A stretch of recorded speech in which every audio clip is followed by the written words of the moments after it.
him Wacky the White Heron, and though he's only a wild bird from the bush, he knows as well as you or I or any other cat what a refrigerator door sounds like.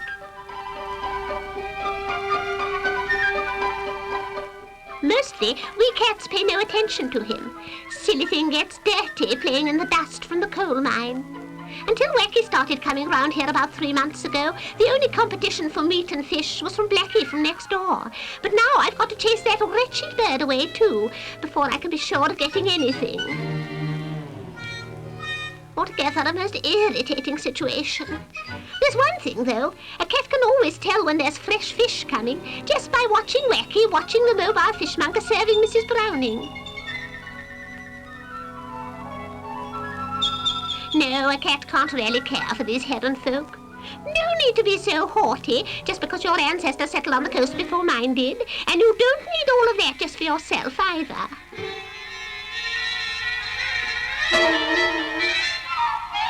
Well, thank goodness he's flapped off. Or is it she? They say it's building a nest over there by the river. Haven't tasted raw eggs since I was a kitten. Make sure of this first, though, before I go birds nesting.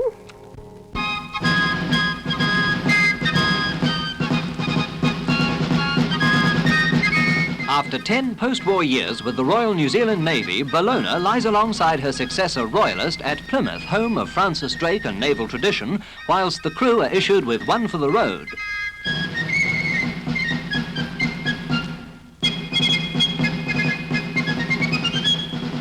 Most modern cruiser of her type today, Royalist is being commissioned prior to her official handing over to the New Zealand government. Shifting house in the Navy is simple, just a matter of bringing the old home alongside the new one and carrying things across the gangway. Soon Royalist will be sailing to join other units in New Zealand waters.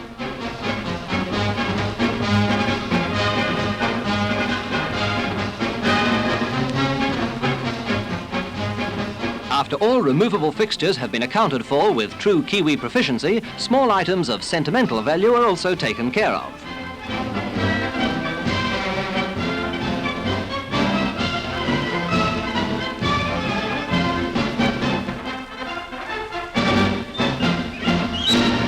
Quarters in Royalist conform to the policy of making things more comfortable all round. Commissioning completed, a guard of honour turns out to receive the VIPs when the ship is officially handed over by the First Lord of the Admiralty to the Right Honourable S.G. Holland, Prime Minister of New Zealand.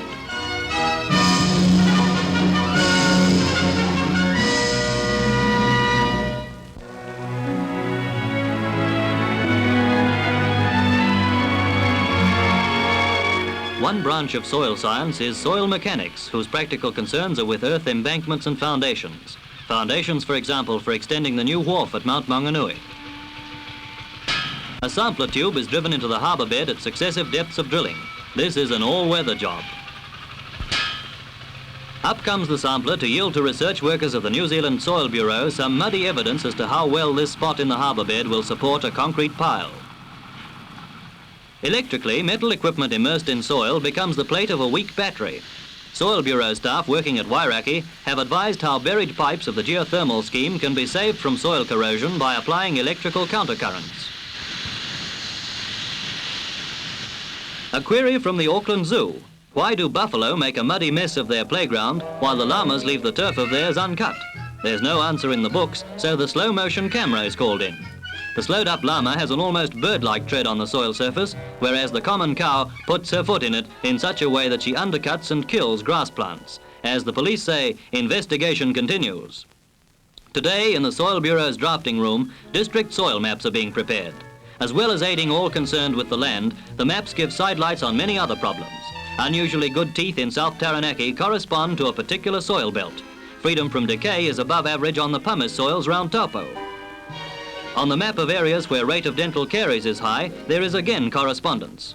This North Island project, completed in 1949, was the world's first detailed soil map of so large an area.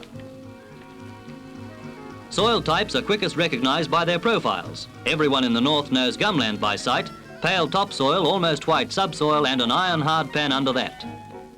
Impenetrable below, infertile above, gumland broke the heart of many a pioneer farmer. But means have now been discovered of converting it to carry profitable pastures.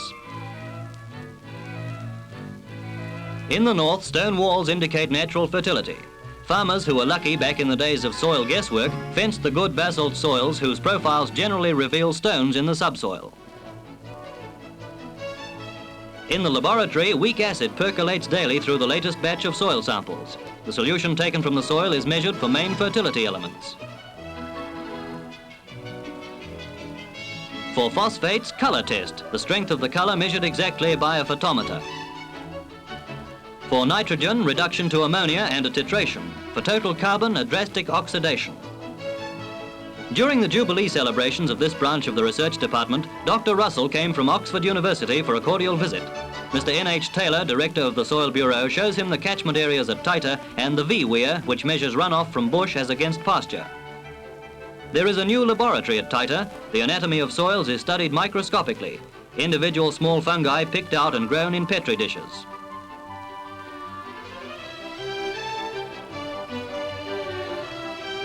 A little heat applied to the top of a sample of topsoil stimulates the more mobile of the soil fauna to drop down and be recognized and counted. How much copper in this soil solution? 1 part in a million, 1 part in 10 million. Added to the growing solution for the mold Aspergillus, and the spores give the answer. The more copper there is, the darker the spores are. In the Taita greenhouse, manurial tests are made. Plants in pots show how different soils answer to different fertilizers. A story in itself is the work on how to grow cress in Antarctica. A Fijian soil assistant on a Jubilee visit sees tests on manurial responses of coral sands from the islands.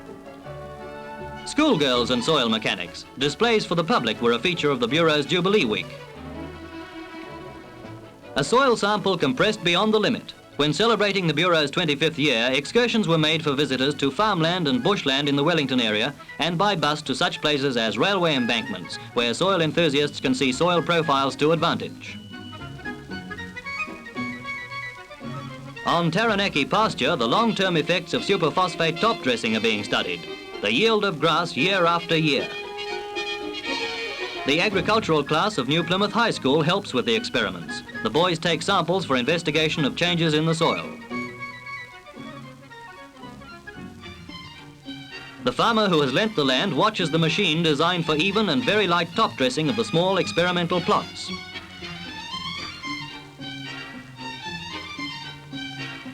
All territory for which New Zealand is responsible is having its soil assets accurately charted. In Samoa, as elsewhere, an aerial map gives the preliminary outline.